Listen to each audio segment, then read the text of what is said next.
I'm Natasha Chart. I'm the board chair of the Women's Liberation Front, and I want to thank everyone for joining us here tonight. It's so good to see you all here, and I'm just kind of amazed that we managed to pull this thing off and that all of you showed up.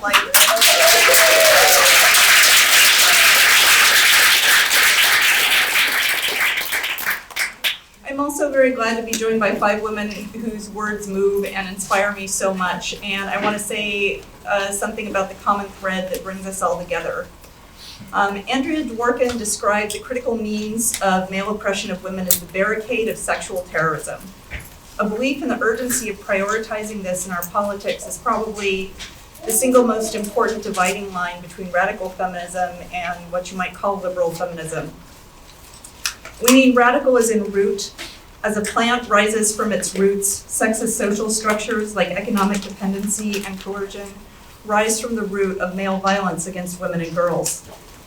We can't hope to understand how any system works without understanding the incentives and punishments that guide people's behavior within it.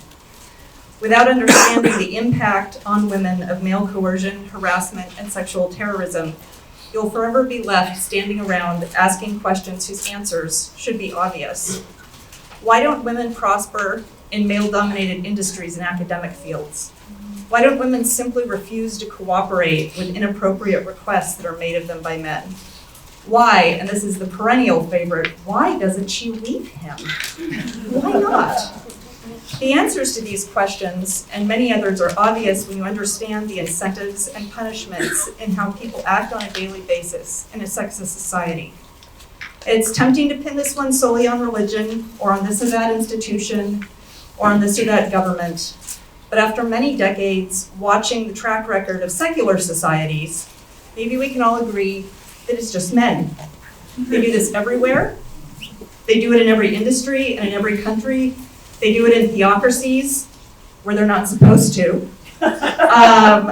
They do it in liberal democracies and in communist countries, in military dictatorships and corporations and charities and political organizations and parties that say that they're trying to make the world better for everyone. But from bitter experience, we know that women usually get left out of the everyone category, somehow.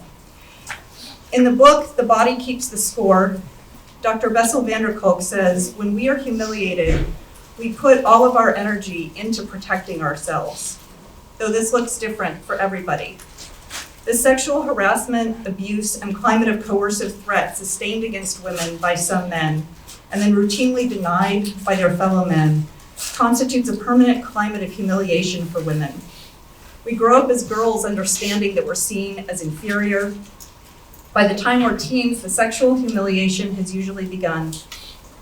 As younger adult women, it becomes the background noise of our lives, and it is denied both by men who don't want to be responsible for dealing with the problem and by a lot of women who just can't face it. As older women, we often face it still, but without the flattery with which it may have been softened for our younger selves. We're routinely harassed, humiliated, diminished in the eyes of others, and humiliated again by being made to feel completely insane for talking about things that are happening right in the open in front of everyone. After enduring many years of this sort of constant hazing, very learned men have been heard to wonder why women are so neurotic. We are more neurotic, they say, in every country, every industry, everywhere. Why is that? Maybe it's not us. Maybe it's them. For a family-friendly example of how men treat us, take the software industry. The first computers were mainly women mathematicians, that was their job title, who wrote out the equations by hand. They helped break German codes in World War II, calculating artillery trajectories, sending the first men into space, as shown in the movie Hidden Figures. A woman decided that doing all this math every time was a real waste of time. Admiral Grace Hopper wrote the first programming language. She worked out a way that let people give the machine a command in English, and then a compiler would turn that command into math that the machine could understand. Now flash forward a few decades. The men who dominate the industry that they built on top of Grace Hopper's idea can't seem to stop themselves harassing the women who come to work with them. Yet they look at the high turnover of female employees and somehow they can't connect the dots to their own or their colleagues' behavior. They blame us. They sit in the industry that a woman's invention helped to build, and they wonder if maybe women just aren't very good at software programming. Maybe that's the problem. Or math. Or math. But there's nothing wrong with us in comparison to men. I mean, something wrong with all of us, we're people. Except this. Except we're not believed when we speak the truth about how men commonly treat us, how it affects us, how it hurts us in material ways, and how men as a class profit from devaluing our contributions to civilization and daily life. They benefit from our collaboration, our intelligence, our leadership, our diplomatic skills, everything that we do to keep life tolerable and help it to flourish. And then they tell us that it wasn't worth that much after all, often while helping themselves to what should have been our fair share of the benefits. You can see the insincerity of this emotional con job in how they talk about women's words. Oh, they say, women are so much better at talking. And what they mean is that they wish we should shut up. And we've all noticed how often we get interrupted when we're in mixed sex groups. Our ideas are shot down, even if they later repeat them as their own. Objective studies show that men often speak much more than women in mixed sex groups, but we're constantly misperceived as speaking more, or, as we all know, too much. And it almost doesn't matter how much. As Mary Beard documented in her tract, Women in Power, the history of Western literature begins with men telling women to shut up, and it continues in that way until the present. If men believed that we were better with words, if they really believed that, all of their favorite orators and novelists and public intellectuals would be women, because aren't we better at that? But they mock us and they get away with it because they still do have the power to shut us up if they really want to. People laugh today at the prohibition campaigners, who were mainly women, but they campaigned against what was then a culture of excessive alcohol consumption because they were not at the time allowed to speak publicly about what happened when those hard-drinking men got home from the male-only saloons, having spent all of their pay on liquor, and then they took that out on their wives and their children.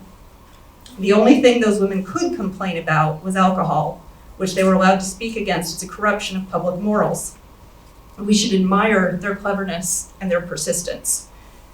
And we should thank them for finding a way to be heard in the public square at all, finding a way to legitimize our participation in public life, and eventually leading to the vote for all of us. We should hope to find it in ourselves to be as determined as that. And all of this relates to why we can't simply agree to be nice, polite, and obedient, and agree that people can change sex, and agree that sex is a figment of everyone's imaginations, because all of these things will still happen to us on the basis of sex. The men who terrorize us, the men who haze us by acting like it's not even happening, they will still know precisely who to treat that way. Because women aren't everyone, and we can't hope to imagine our way out of this situation. So these are the truths of women that I want to hold as self-evident. One, that male harassment against women and girls must end for the sake of our freedom. Two, that we must insist on our rights to speak about the facts of our lives clearly and accurately. And three, that we must insist on ordinary rights to participate in public discourse without fear of coercion or terrorism. An especially offensive example of this problem we face today is that in 2018, Twitter changed their terms of service to forbid the made-up sins of dead naming and misgendering. And then they banned Meghan Murphy for saying about a known male sex predator, "Yeah, it's him." This is hate speech to men who run social media. In 2019, they changed their terms of service again to permit pedophiles to openly discuss their attraction to children and to try to rebrand themselves as minor attractive persons. So men can talk about abusing children on Twitter, but Posie Parker was kicked off and then visited by police for criticizing the castration of a young boy on his 16th birthday. The men who run Twitter aren't alone in finding it more offensive if a woman hurts a man's feelings by speaking the truth than they are over that same man having sexually inappropriate conversations with or about young girls.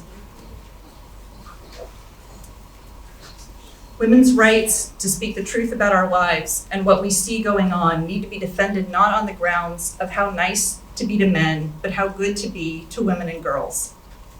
This time last year, I was a Wolf fangirl. I was awed by these women for speaking their minds on trans and issues affecting women. No matter how many times they were told to shut up, sit back, and relax and take it, they would not. They spoke up, and when they were shouted down, they shouted louder. When I was kicked out of the feminist theater collective that I founded for my refusal to admit that men can become women, for publishing my beliefs that trans reinforces rather than liberates gender stereotypes, and for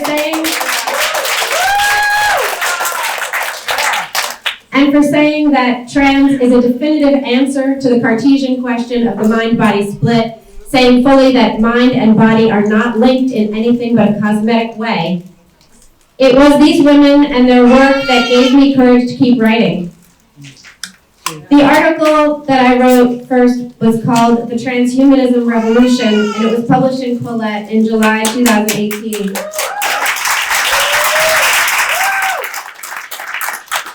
By October of that year, my theater career was over.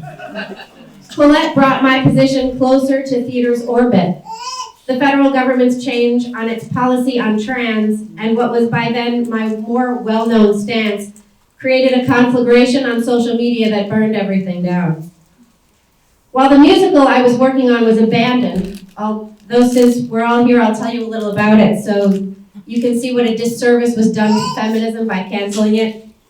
It was called Friend Box, and it was about a woman who takes a job as a subscription box friend, getting sent to different subscribers every month, and how she's treated by the people who request her. It was a musical featuring songs like, "Whatever you're doing the wrong thing," and "Please renew me." The production team was all women, not women identified, just actual women.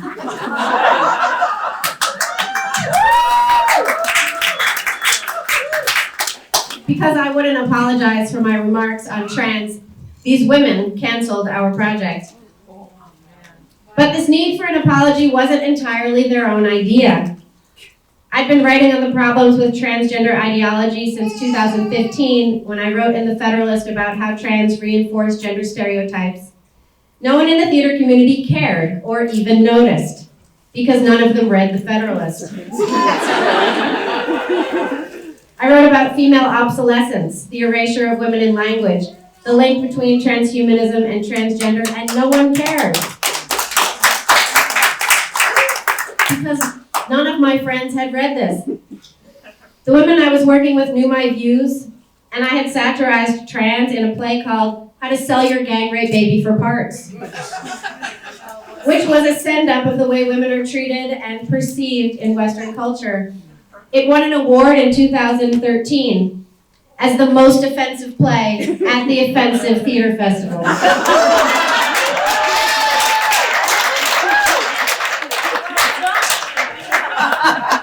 It wasn't until the article in Quillette dropped that my collaborators cared what other people thought of my views, because it wasn't until then that anyone else noticed. I told them what I was publishing, I told them where, they said things like, "Yes, Queen," because they hadn't thought it through or really cared. These were mindless, meaningless, supportive platitudes, and they didn't mean them. After the article came out, I shared it on social media, which was a nauseating feeling to actually do that. And the backlash was fierce for about a month or so, that summer in July. I was directed as to where I could better educate myself in critical gender theory, and for the record, I went to Sarah Lawrence College.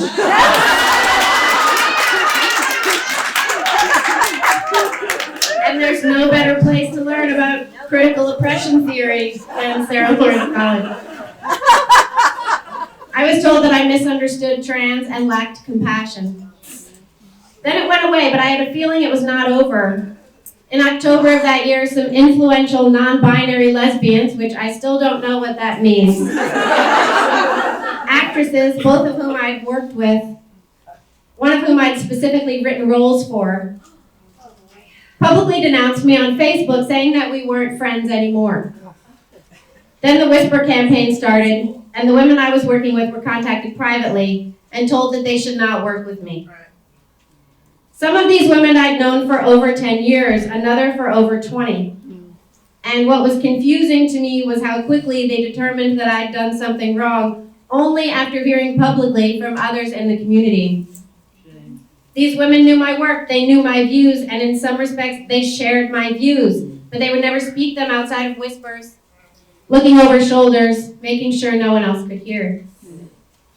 This is a microcosm of what's happening in society at large. We all know that biological sex is real. We know that women's experiences are different from men's. We know this, but we are cowed and coerced into stating that fantasy is reality.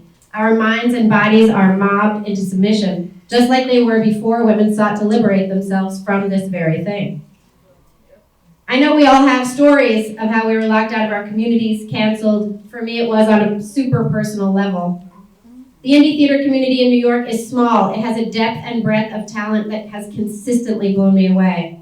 And the artists I worked with in tiny venues getting paid in drinks are now starring in Broadway plays, making popular television shows, writing screenplays for big budget films.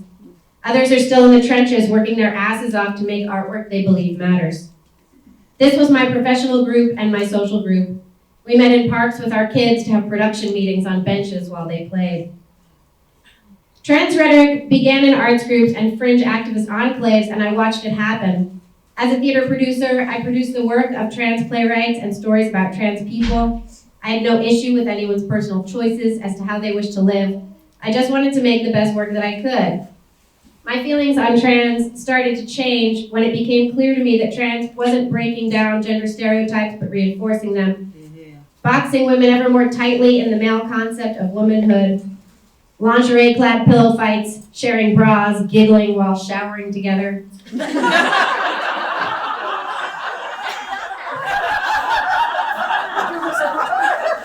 When language began to erase women, and when someone referred to me as cis, for sure it sounded like a slur. It was at this point that I kind of lost it. I had to write about it, and when I started researching transhumanism, the philosophy that human beings should intentionally evolve through integrating technology toward a goal of life extension, I realized there were overlaps between the two ideas. Research and intellectual exploration are what ended my arts career. I have one project left, but I'm always worried that these collaborators are going to Google me. So far, they haven't. Because there's an expectation in the theater world that we all agree on everything. It's a near airtight bubble, although somehow I'm always ready with a pin. Up until I lost my theater company, which for the record was called Puss Collective. I had been selective in publishing my views. Since then, I have written extensively about the dangers of this scourge on womanhood and children. After losing my social network, I found a new one that crossed political and ideological boundaries. I don't agree with my new colleagues on everything, and they for sure don't agree with me. But it turns out friendship and collaboration are about more than being in ideological lockstep. Right, that's right. As you have likely noticed, I haven't actually been canceled. Despite the best efforts of thousands of supposed progressives who are definitely not authoritarian or fascist adjacent, as they would say, I continue to have a platform upon which I continue to say very shocking and offensive things like men aren't women and him.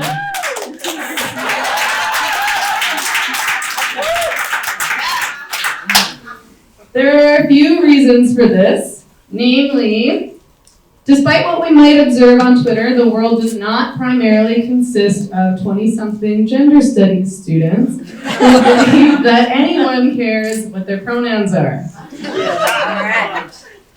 In reality, most of the population is not engaged in or on board with the politics prescribed by the new left, and are not particularly interested in building a society wherein we must all repeat nonsensical mantras that no one really believes, because those mantras have been deemed not only politically correct, but mandatory.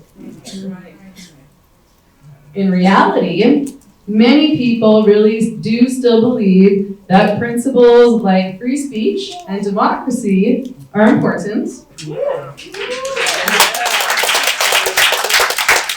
And do not wish to live in a country where they are forced to lie in order to accommodate the desires of a tiny minority of people.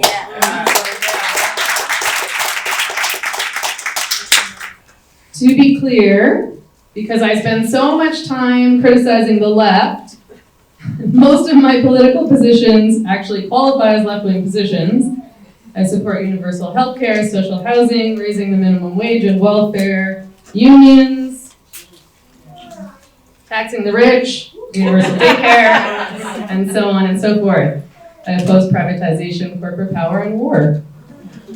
But I do not and cannot support what the left, as it is represented by today's political parties, the labor movement, activist groups, and the media, advocates to get today. Too many of the positions that have been taken up as left-wing positions, so much so that anyone who disagrees is labeled a heretic, a bigot, or, the worst of all, right-wing. Down here you get Trump supporters. Yeah. Are not practical, important, or progressive. The left, who claim to fight for social justice and a more equitable, peaceful society, appear to be fighting to build a society devoid of independent thought and free expression, wherein material reality and the truth are pushed aside in favor of political purity. So, as much as the leftists working very hard, I should say leftists perhaps, are working very hard to cancel me, would like to claim I'm not in fact right-wing, although I no longer care much about these labels.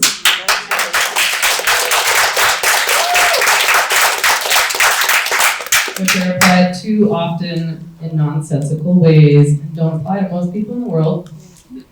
I would prefer that rather than categorize people in this way, we all just discuss our ideas, our beliefs, and positions, and engage in rigorous debate and critical thought aimed at creating the best policies that enable us to come to the most ethical and rational positions we can. Yeah. I'm also not a white supremacist, a fascist, or a Nazi. Terms that are similarly thrown around with wild abandon with no apparent grounding in reality. I am not phobic of much beyond public transit and flip-flops. And I'm only bigoted against people who line up for brunch or who are rude to servers.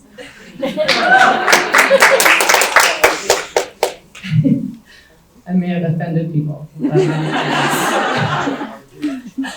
The reason so many work so hard to cancel me is not because I cause harm or say hateful things. It's because I refuse to toe the line, I refuse to grovel, and I refuse to stay silent.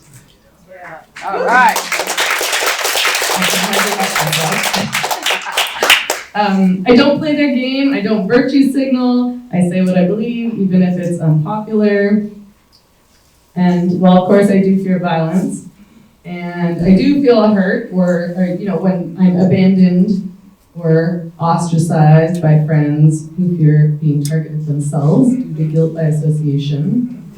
I don't let that stop me from saying what is true or right. And these modern leftists can't have that.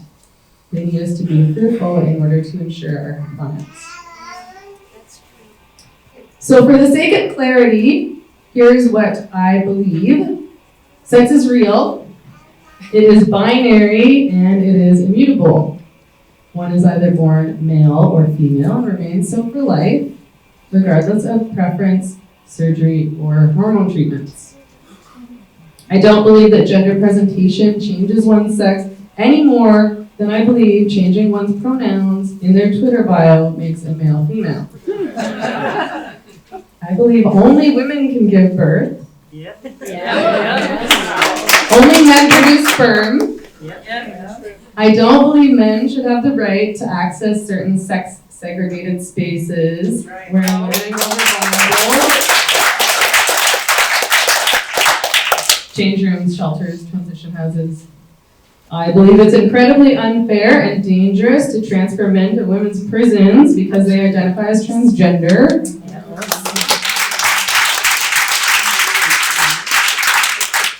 I do not believe it's fair to allow males to compete with or against women in sport. I do not believe that trans women are women or that trans men are men. And I believe we should all have the right to say such things without being threatened with imprisonment or death.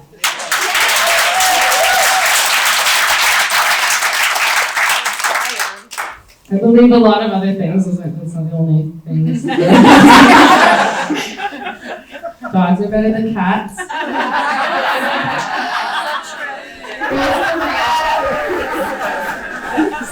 We can get into that later at the bar, I guess. There are a lot of things that frustrate me about the gender identity debate, of course.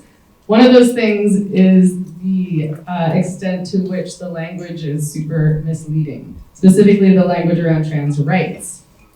So the term itself, trans rights, is misleading.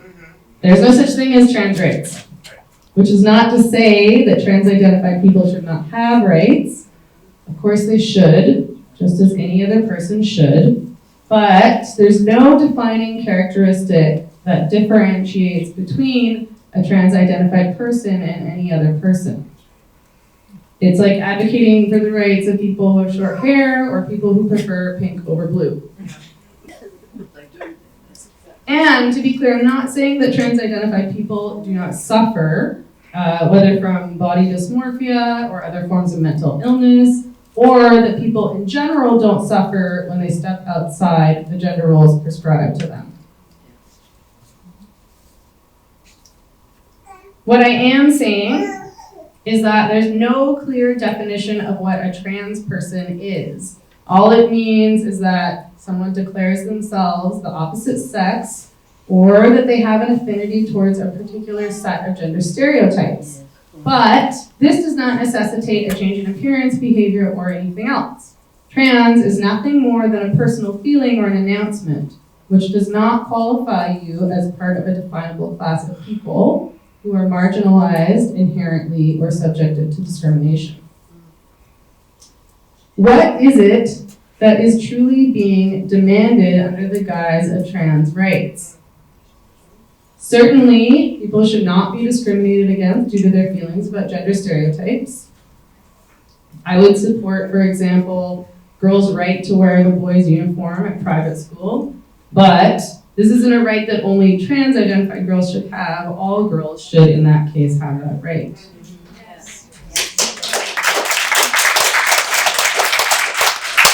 And certainly feminists have supported the rights of women not to be forced to wear painful or revealing clothing in the workplace just because they're women. Yes. Feminists have been fighting against sexist gender stereotypes from the get-go. So to me, a fight for trans rights would encompass this, but instead, and in reality, the trans movement is fighting against women and against feminist gains. What trans rights actually means is compelled speech, granting men the right to access any and all women's spaces, unchallenged, an end to women's sports, and really removing the basis for women's rights entirely.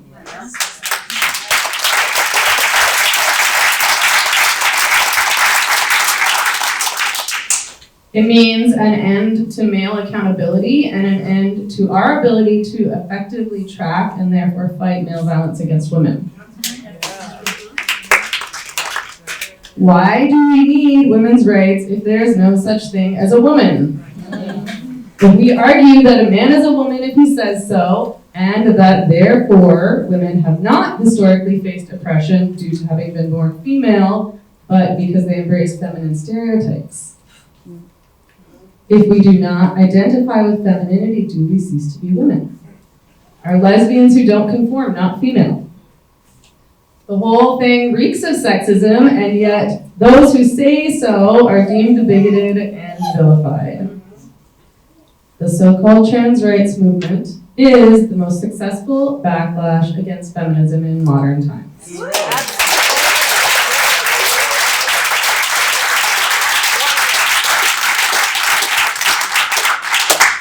Women who say this are hunted, witch hunted, specifically, hunted also in many ways, actually, threatened and ostracized.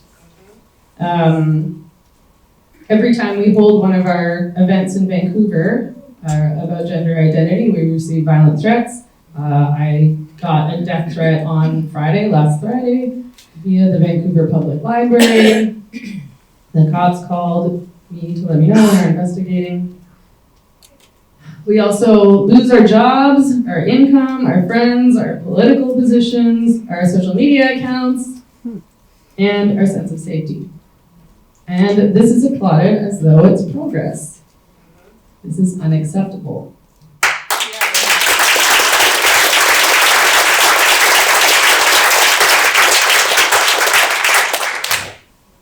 I have, I suppose, been canceled on some platforms and in some circles, but I refuse to comply and I will never shut up.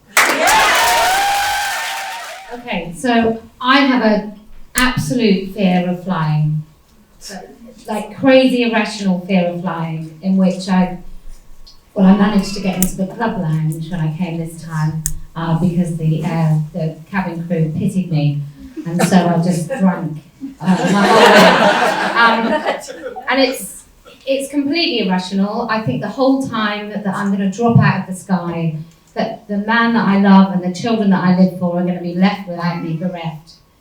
And it's crazy and it consumes me, but it consumes me for the day that I'm flying, for the moment that I'm flying, and until I land, and then I phone my husband and say, well, I'm alive. And my mortality meant so much more since having my children. It's like the minute that I had in my life meant something so much more. But it doesn't keep me awake at night. In fact, it never disturbs my sleep. Even the night before I'm due to fly, I don't wake up in the middle of the night with fear or thoughts or a busy head that I just can't rest. But that isn't how I feel about the trans stuff. I genuinely wake up in the middle of the night and I think, like, is this real? Is it real that actually we're taking kids, like in the United States? This doesn't happen in the UK because we've got such a cracking health service. But in America, is it real? Is it really real that you can take a 12-year-old daughter who hates her body and you can get her breasts removed? Like, in my moments in the night, I'm thinking, no, I know it's real. I've read about it. I've met the parents of the children that it's happening to. But it's like it can't be real because it's so disgusting. In the middle of the night, I think, are we really, in the middle of my 11-year-old son playing Minecraft, is it real that mermaids, the trans lobby group, is advertising to children saying, do you really feel like, are you really a boy? Are you really a girl? Is it real that then he goes into school and schools advise parents to contact mermaids if their children come back with craziness that they're born in the wrong body? Those things keep me awake at night because that is a rational fear. To fear that we are doing that to children is a totally rational thing to be really petrified about.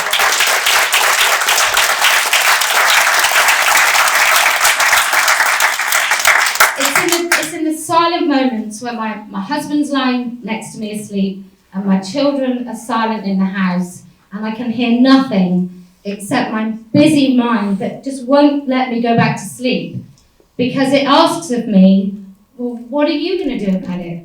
Like, what's anyone going to do about it? Because it's like this wave of cult has landed upon our society, and I expect boring old men in important jobs to have no time for this, right? So when it goes into our judiciary system in the United Kingdom, there's something called the Equal Bench Act. Now that has come about because we had a despicable police force and judiciary system which basically ignored what was happening to black people in our country when it came to the brutality of the police and the way that they were treated by the justice system. Same here. And so, on the basis of that guilt, they have totally overshot when it comes to vulnerable 6'2" men in dresses who apparently need protection so that they can go in women's toilets. Danger. And what I hope is that the world really has genuinely swiveled upon its axis, and this is just a blip, and it's going to end. I just don't know how. I know that our society is broken. You know that our society is broken. We all fucking know the society is broken, and yet I have no idea how we're going to fix it. So in the United Kingdom in 2019, 87,000 records, incidents of hate were recorded. Now, that sounds like something that we should be doing, right? That sounds like a really good, well-intended thing that we're doing. We're saying, wow, hate's a terrible thing. Let's write it down. That's not what's happening. So I could go out of here today and I could decide that someone thinks I'm Jewish. And so they shout at me, and I phone the police in the United Kingdom, not here, but hopefully not here. Definitely here. Oh, okay, here too. And I can phone the police and I can say, I've been a victim of a hate crime. Yeah. And they say, well, what happened? Well, I'm not really sure what they said, but I'm pretty sure it's because they thought I was Jewish. And are you Jewish? No. But I'm pretty sure the person thought I was Jewish. That gets recorded as a hate crime. Now, if I'm the perpetrator of that well-evidenced crime, in which nobody knows what was said or why it was said or who it was said to, that goes on a check. So when I apply for a job, that comes up, that I've committed a hate incident. No evidence of crime, no evidence of anything. 87,000 people in the United Kingdom, which has a population of 5, were recorded last year. Now, I don't know if you know what happened to me, but I've been interviewed under caution twice by the British police. I mean, you look at me. Such a threat. Such a massive threat. The first time it was because I criticised a woman who took her son to Thailand when he was 16 to remove his testicles, slice and invert his penis so he could be called by a girl's name. I forget his name actually, but the woman now runs she's a lobbyist. Her name's Susie Green, and she runs an organisation called Mermaids. And he did that for his 16th birthday. I don't know about you, Linda, but it's an odd gift. Very odd gift. It's nothing that I've ever bought my children. Or intensive, I heard. No. Never. So she reported me to the police. So I said that trans in children is abuse. There were 6 other tweets. I think I called Janet Mock, who advocates for the prostituting of children so that they can validate their gender identity, because there's nothing more validating for women than having sex for money. And so he advocates that for 15-year-olds, trans girls, and I said that I called him a man, and I went along to the police interview, and you'll be pleased to know that they had very British teeth. And the guy says to me, and I didn't speak, so I was fabulous. I was with the poshest man I'd ever met, who was my solicitor. And he was so posh and important that in the middle of a sentence he would pause, and everyone just did this. And then he'd resume like 30 seconds later because he was too important to interrupt. Anyway, so I'm sat there and I just say no comment, and I'm quite defiant, and I'm looking them in the eye and I'm thinking I'm gonna treat you with the contempt that you deserve for having me in this room for an hour and a half, asking me questions. And then at one point he said, well, it's from up north, so I can do the accent because you won't recognise it anyway. So he goes, well, actually, Mrs. Keane-Minshall, having sex reassignment surgery doesn't include castration. And I just thought, what does he think? That they come home with their testicles? Like have a penis inverted and just have some spare parts like at the back? Anyway, so that at the end of that, they tried to charge me. This is 6 tweets. They got my details from Twitter at a time where Jihadi John's details were not released by Twitter.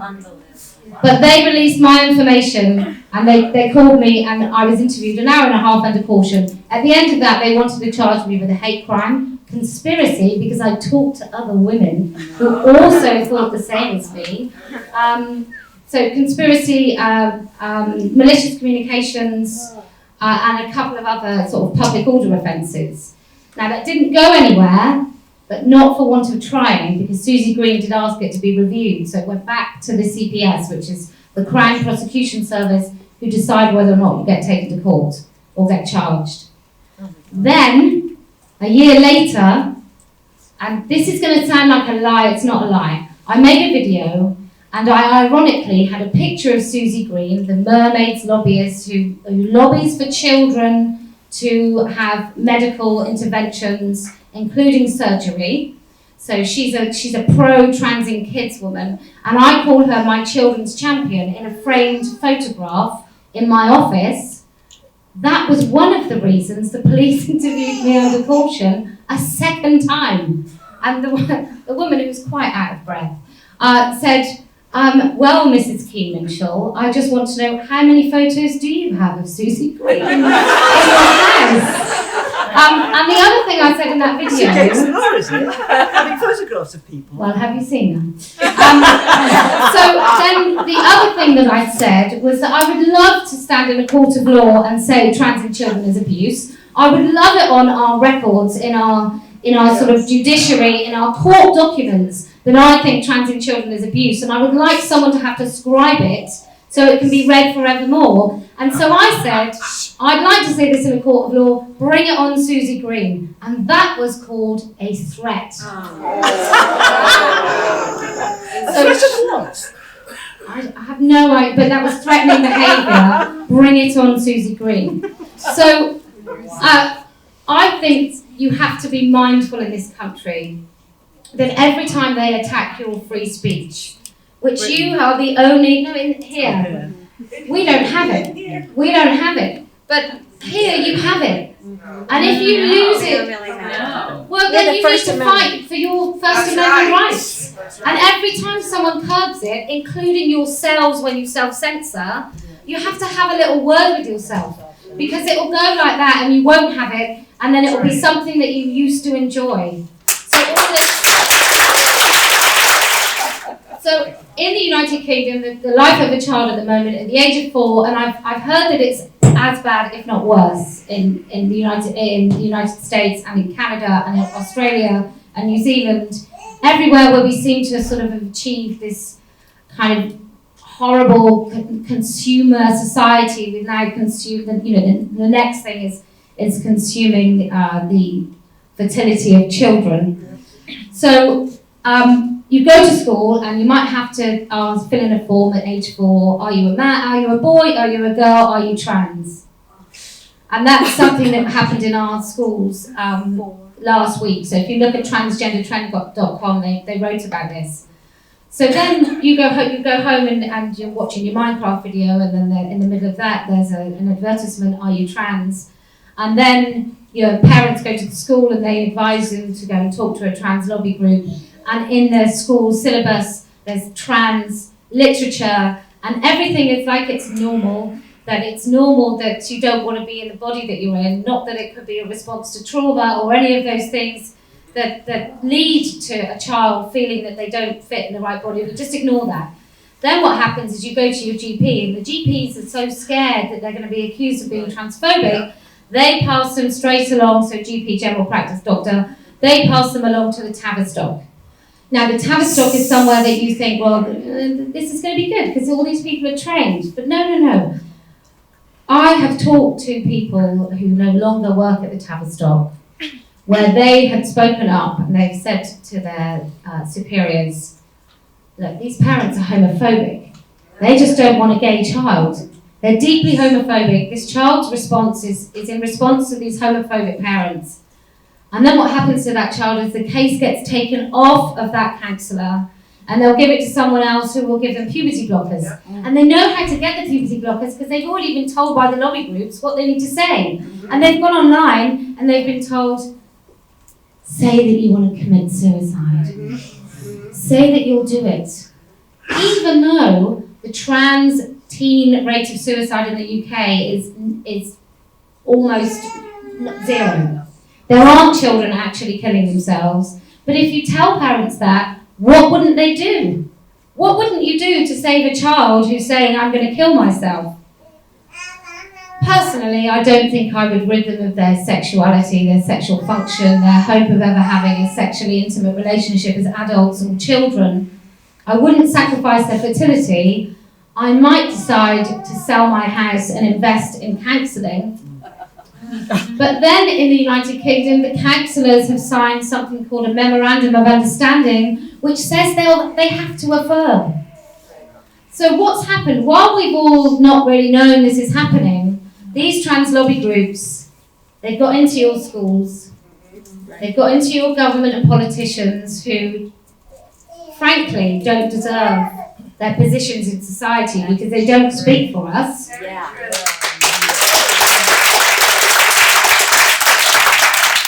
So they've got into education, the police, the judiciary, everywhere that you expect a sober, normal, decent person to require evidence to say, actually, we're not going to do this.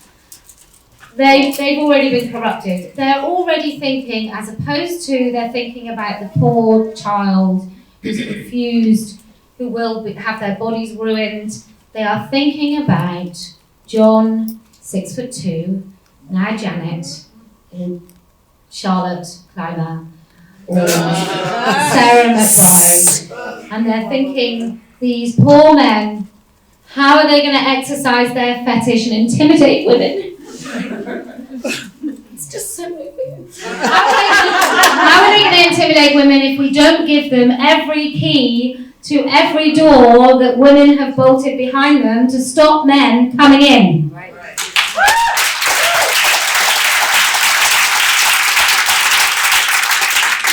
I'm going to try and be hopeful, but I don't know how. Basically, we know all these things are broken. We know they are. We know children's bodies are being broken. We know education's broken. We know that this cult has managed to infiltrate everywhere.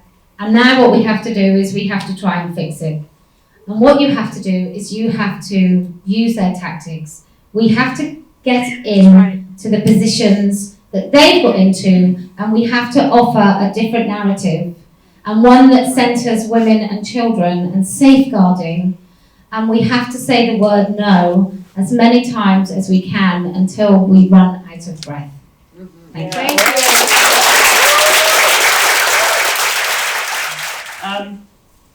By way of background, I want to tell you that, I know it's been mentioned, but it's very significant to me, being a black activist. I was a lesbian first, and I've been a lesbian for more than 40 years, a black activist for even longer. And I have thought about, had to process racism in Britain, where I was born, where I live. It strikes me that if a white person claimed to be a black person, Right. they would be taken to a mental asylum. And yet, the same white man can claim to be a woman, and they're applauded, apparently.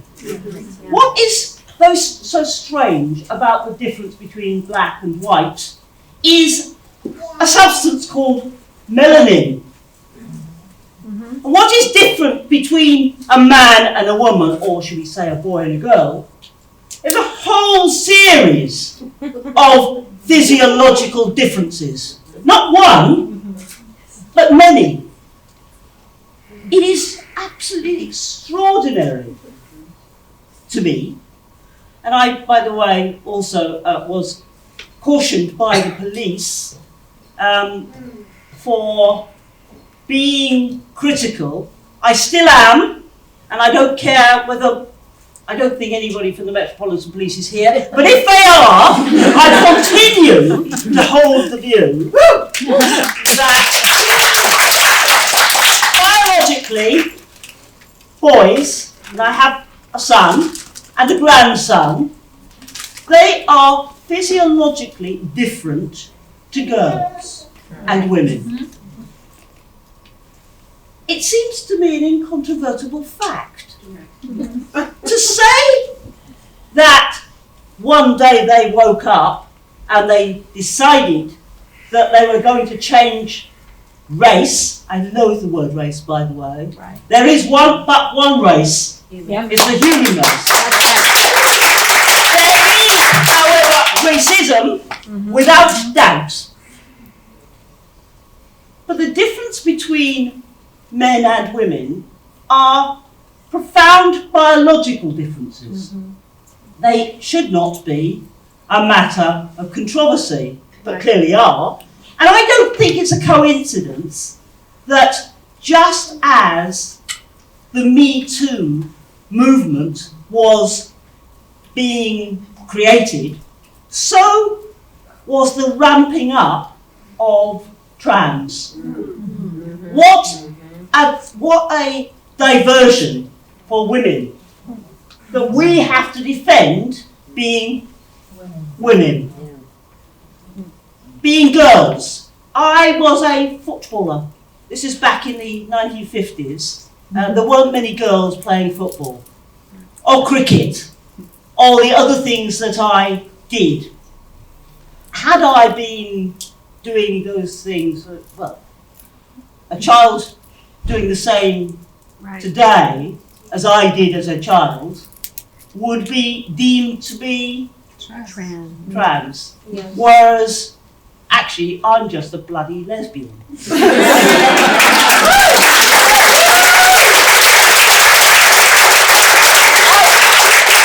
very proud of being a lesbian.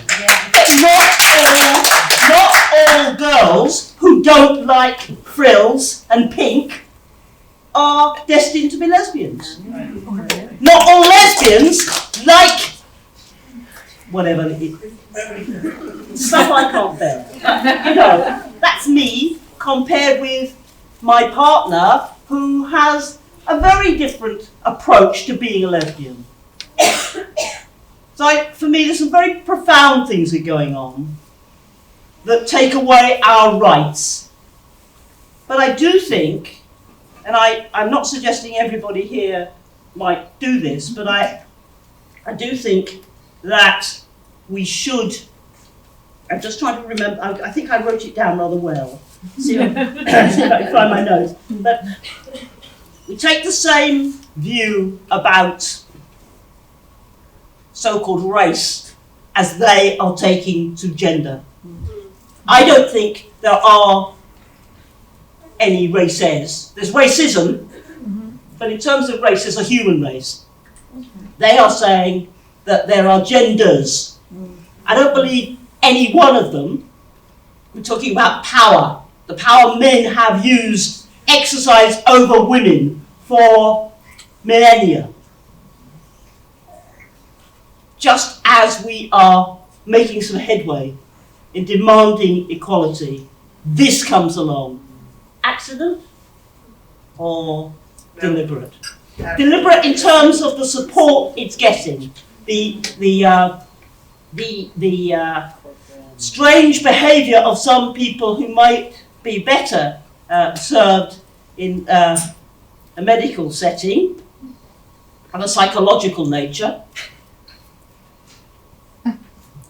I think what we do need is the rebirth of the women's liberation movement.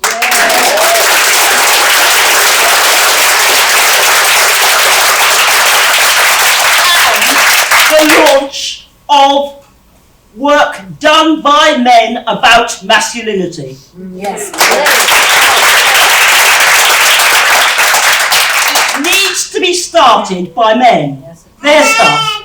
Get on and do it. Don't just come to events like this. That's right. We're not objecting to you being here, but it's not enough. Right. Real work has to be done by men in revisiting masculinity. If there's more thought, more feeling, more honesty put into what it means to be a man, we need to redevelop the processes we developed. And I do know, it annoys me when I see written stuff from modern day feminists who are not aware of some of the things that we did to try to be inclusive. It wasn't fully successful. We didn't always get it right. Sometimes we didn't get it right at all. But we were involved in a process. I believe that we need to go back to doing that, because if we're relying solely on the police, I don't think we have much of an immediate chance of success. So, revisiting gender, throwing it out. Yay! Gender is an idea, throwing it out, but revisiting what it means to be a girl, more to the point, what it means to be a grown woman, and therefore what it means to be a girl, with no restrictions on what we may do based on our sex, except what we wish. And the same should be true for boys and men. Sorry, I don't know why I'm having some breathing problems, but I do think that it's wonderful that so many of you could be here so at short notice, having to take strange, odd actions, so fearful as we are, that men in dresses have control over our movement. I will not personally stand it. We need to be active. Stand up behind with our sisters here. And let's make things happen. Let's stop describing what the problem is and help create the solutions. Thank you.